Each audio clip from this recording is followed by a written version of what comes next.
guys. So part 2 of our lesson is to think about those story elements that we heard in The Gingerbread Man. And I've created a little chart. I know, I got really fancy in my drawing. I'm not the artist. Sorry about that. But to create a chart of the story elements so that can help us practice retelling our story or telling it to somebody else, just like authors do is they take a story and they practice retelling it to somebody else. All right, so some of the story elements that I want us to think about are the characters, or who is in the story, the setting, where the story took place, the problem, what went wrong in the story, and the solution. How did they solve that problem? Okay, so the characters that we had in the story were, first of all, there was the gingerbread man, right? I'm going to kind of abbreviate it just because I don't want it to write out the whole thing. But the G-bread man. And who did he encounter? Well, there was the little old man. And when I think about him, I also remember that he had somebody with him. So the little old woman, she was in there. And then when I think about that story, then he ran. Well, who did he come across? He ran by the butcher with the carving knife. He ran by a cow. He ran by a sow. Yeah, those rhyme, don't they? A sow. And he ran by, finally, you guess he didn't run by, but he met a fox. And remember, that fox is going to be super important in that ending piece because he really had a big factor in that ending. So here's the people in the story. And if we can tell the people in the story, because that kind of helps us tell the sequence of the story of what happened. The setting is, where did the story take place? Well, when I look at the book, it looks like it's outside to me. But do you see a lot of tall buildings and structures around? No. It's in a lot of land, and if it's not within a lot of buildings, the opposite of that would be kind of in the country. So you kind of see the gingerbread man.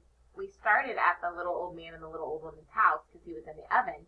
And then he ran out, and he kind of went outside, out into the country, because you see their house and a lot of land around it.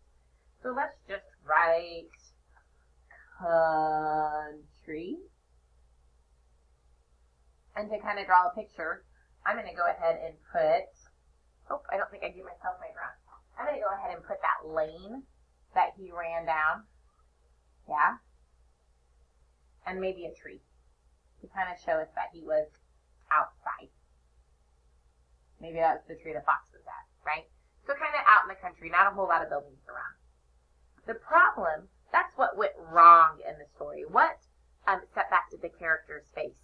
And really, the main problem for a lot of these characters is that the gingerbread man was running away, right?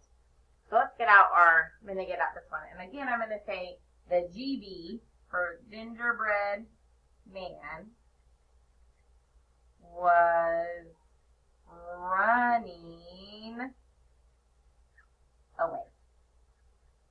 So then that leaves us with the solution, friends, or the ending. How did these characters solve that problem? Well, the little old man, the little old woman, the butcher, the cow, and the sow all ran after him. And were they able to catch him that way? No, that just continued on that problem.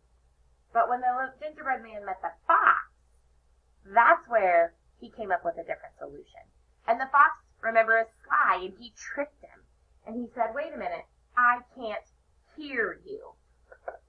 Really, when he said, I can't hear you, that's what changed the pattern of the story, and that's what tricked the gingerbread man so that the fox could catch him and eat him.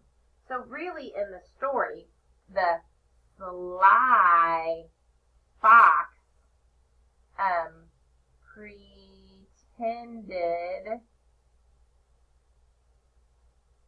he could not hear. Oops. And that's how he tricked him. And then we should say he ate the gingerbread man. Yeah, that was a big part of that solution. The last part I have for us, friends, and this is one of the things that I really love. I'm going to tilt my screen just a little bit. This is one of the things I really love about these books is that they have rhyming words because, as you know, I love to rhyme.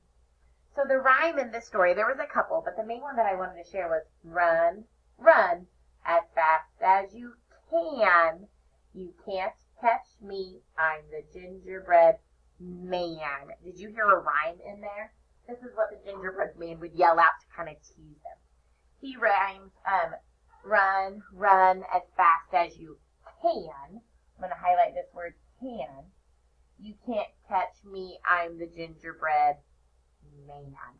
Let's stir and punch can and man. Are you ready? And, and. That rhymes, that rhymes. Let me tell you, in a lot of the stories that we read, they add these rhymings, but they might change them depending on the character. This one is the man, so we have the gingerbread man.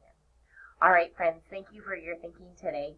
We're going to read another gingerbread story tomorrow, and this is the one where the author has taken the story of the gingerbread man and changed it just a little bit to make a new version. So we're going to read another story tomorrow. We will create another chart, and then we're going to compare the two stories and see how they are the same and how they are different. Great work today, friends. I will see you soon.